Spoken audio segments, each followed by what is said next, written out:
Friends, செம்பாவின் வீடு சேனலுக்கு உங்களை அன்போடு வரவேற்கிறேன். எல்லாரும் எப்படி இருக்கீங்க ஃப்ரெண்ட்ஸ்? இன்றைக்கி நம்ம என்ன வீடியோ பார்க்க போகிறோம் அப்படின்னா, ரேசன் பச்சரிசியை வச்சு நம்ம இன்ஸ்டன்ட் இட்லி தோசை மிக்ஸ் பண்ண போகிறோம்.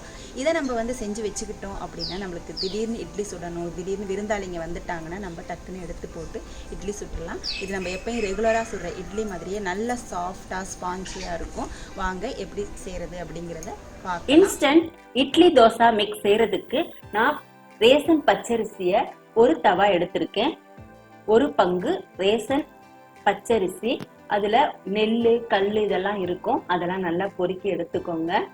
அடுத்து புழுங்கல் அரிசி, அதாவது இட்லி அரிசி இருக்கு இல்லையா, அது 3 பங்கு எடுத்திருக்கேன். ரேசன் பச்சரிசியையும் புழுங்கல் அரிசி அதாவது இட்லி அரிசியையும் நம்ம எடுத்து நல்லா கழுவி காய வச்சு எடுத்து வச்சாச்சு. வெயிலில் நல்லா காய வச்சு எடுத்து வச்சாச்சு. இப்போ நீங்கள் மிஷினில் கொடுத்து கூட மொத்தமாக அரைச்சி எடுத்து வச்சுக்கலாம், இல்லை இதையே நீங்கள் ஒரு டப்பாவில் போட்டு எடுத்து வச்சுக்கலாம். வேணுங்கிறப்ப மிக்சியில் நம்ம அரைச்சிக்கலாம். எப்பயுமே நான் மிஷினில் கொடுத்து அரைச்சி எடுத்து வச்சுக்குவேன். இப்போ வீடியோவுக்காக இப்போ மிக்சியில் அரைச்சி எப்படி பண்ணுறது அப்படிங்கிறத நான் காமிக்கிறேன். காம்பினேஷன் ஏற்கனவே சொன்னது தான். புழுங்கல் அரிசி அதாவது இட்லி அரிசி 3 பங்குன்னா, பச்சரிசி ரேசன் பச்சரிசி 1 பங்கு எடுத்திருக்கேன். ரேசன் பச்சரிசி அப்படின்னு இல்லை, நீங்கள் நல்ல பச்சரிசி கடையில் விற்கிற பச்சரிசியை கூட நீங்கள் இதுக்கு யூஸ் பண்ணிக்கலாம். இதுக்கு எவ்வளோ உளுந்து போடுறது, வேறு என்னென்ன பொருட்கள் சேர்க்கலாம் அப்படிங்கிறத இப்போ பார்க்கலாம். இப்போது இட்லி தோசை ரெடிமிக்ஸ் ப்ரிப்பேர் பண்ணுறதுக்கு நம்ம என்னென்ன ரேஷியோவில் பொருட்கள் எடுக்கணும் அப்படிங்கிறத பார்த்துடலாம். இந்த கப்பில் நான் 4 கப்பு நம்ம காய வச்சுருக்கிற அரிசியை போட்டுக்கலாம். 4 கப்பு அரிசி போட்டாச்சு. இதில் ரேசன் பச்சரிசியும் இட்லி புழுங்கல் அரிசியும் சேர்ந்து இருக்குது. அடுத்து பார்த்திங்கன்னா அதே கப்பில் உளுந்து 1 கப்பு நம்ம போட்டுக்கணும். அரிசி 4 கப்புனா உளுந்து 1 கப்பு. அதே கப்பில் 3/4 கப்பு அவல் எடுத்துக்கணும். வெள்ளை அவல், இது வெள்ளை அவல் நீங்கள் எடுத்துக்கோங்க. இது 3/4 கப்பு.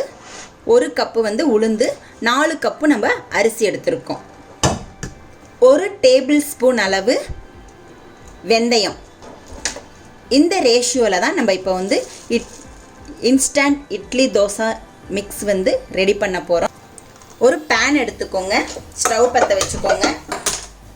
நம்ம எடுத்து வச்சிருக்கிற 1 கப்பு வெள்ளை உளுந்த இதில் சேர்த்துக்கோங்க.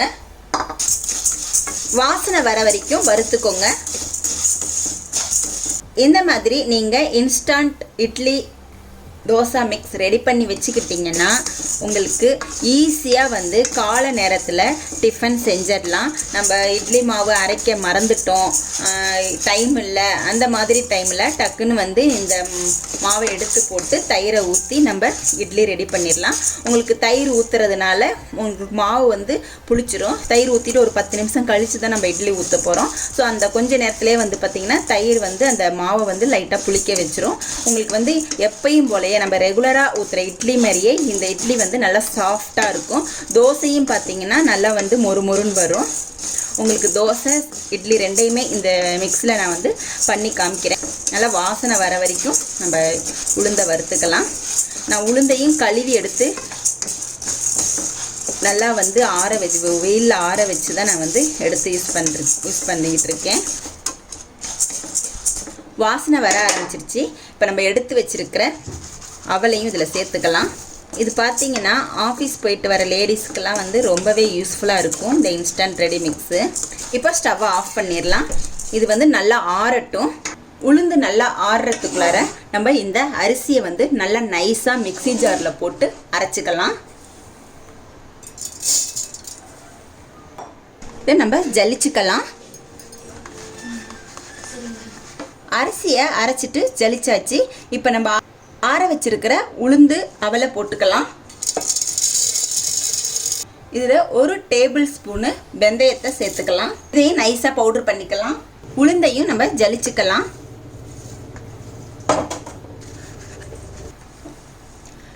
Instant idli dosa mix ready ஆயிடுச்சு. இதை நம்ம மந்த்லி ஒன்ஸோ இல்லை டுவைஸோ ரெடி பண்ணி வச்சுக்கிட்டிங்க அப்படின்னா டக்குன்னு இட்லி வேணும் அப்படின்ற டைமில் டக்குன்னு சுட்டரலாம். தோசைனாலும் சரி இட்லினாலும் சரி நம்ம எப்பயும் நார்மலாக சுடுறது மாதிரியே சூப்பராக இருக்கும். இதை நம்ம ஒரு நல்லா ஆற வச்சுட்டு, ஏன்னா இப்போ நம்ம மிக்சியில் அரைச்சதுனால ரொம்ப சூடாக இருக்குது.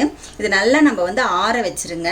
நல்லா ஆற வச்சுட்டு ஒரு ஏர்டைட் பாக்ஸில் போட்டு எடுத்து வச்சுக்கலாம். மீதி இருக்கிற அரிசி நம்ம காய வச்சு எடுத்து வச்சுருந்தோம், அரிசி இருக்கு இல்லையா, அதையும் ஒரு பாக்ஸில் நீங்கள் போட்டு வச்சுக்கலாம். இந்த மாவு தீர்ந்தோன்னே மறுபடியும் உளுந்த கொஞ்சம் போட்டு வறுத்துட்டு அதில் சேர்த்துட்டு நீங்கள் இந்த மாதிரி இன்ஸ்டன்ட் இட்லி தோசை மிக்ஸ் வந்து ரெடி பண்ணிக்கலாம். இப்போ நல்லா ஆறட்டும். ஆறினோன்னா நம்ம வந்து இட்லி இதில் எப்படி பண்ணுறது, தோசை வந்து எப்படி வருது அப்படின்றத நம்ம பார்க்கலாம்.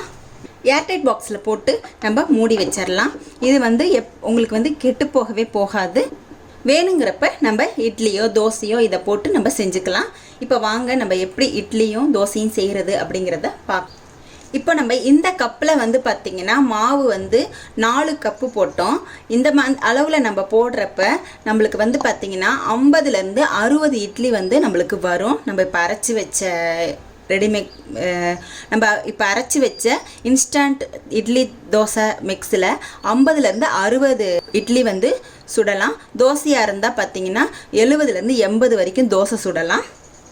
இப்போ நம்ம எவ்வளோ தேவையோ அந்த அளவுக்கு நான் வந்து மாவு போட்டுக்கலாம். 2 கப்பு நம்ம அரைச்சி வச்ச ரெடிமேட் இன்ஸ்டன்ட் இட்லி தோசை மிக்ஸை வந்து சேர்த்துக்கலாம். அதே கப்பில் 3/4 கப்பு தயிர் சேர்த்துக்கலாம். கொஞ்சம் லைட்டாக புளிச்ச தயிராக இருந்தால் ரொம்பவே நல்லது. இந்த மாவுக்கு தேவையான அளவு உப்பு சேர்த்துக்கோங்க. நல்லா மிக்ஸ் பண்ணிக்கலாம். தண்ணி கொஞ்சம் கொஞ்சமாக ஊற்றி மிக்ஸ் பண்ணிக்கோங்க. கட்டிலாம் இல்லாமல் நல்லா மிக்ஸ் பண்ணிக்கணும். இந்த கன்சிஸ்டன்சியில் மாவை வந்து கரைச்சி எடுத்துக்கோங்க. நம்ம இட்லி சாதாரணமாக இட்லி ஊற்றுவோம் இல்லையா, அந்த மாவு மாதிரியே இந்த அளவுக்கு நீங்கள் கரைச்சி எடுத்துக்கலாம். 10 நிமிஷம் நீங்கள் இதை அப்படியே வச்சுருங்க.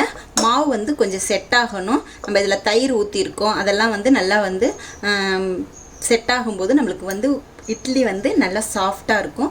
நம்ம இதில் சேர்த்துருக்கிற ரேசன் அரிசி பச்சரிசி, ரேசன் பச்சரிசி பார்த்திங்கன்னா நம்ம வெறும் புழுங்கல் அரிசி கூட சேர்க்கலாம். ஆனால் பச்சரிசி சேர்க்கும்போது உங்களுக்கு இட்லி வந்து நல்லா சாஃப்டாக வரும். ஒரு 10 நிமிஷம் ஆகட்டும், நம்ம இட்லி செஞ்சுக்கலாம். 10 நிமிஷம் ஆயிடுச்சு. இப்போது கொஞ்சமாக சமையல் சோடா ஒரு பிஞ்ச் அளவு சேர்த்துக்கோங்க. சேர்த்துட்டு நல்லா மிக்ஸ் பண்ணிக்கோங்க. இட்லி தட்டில் ஆயில் தடவிக்கோங்க.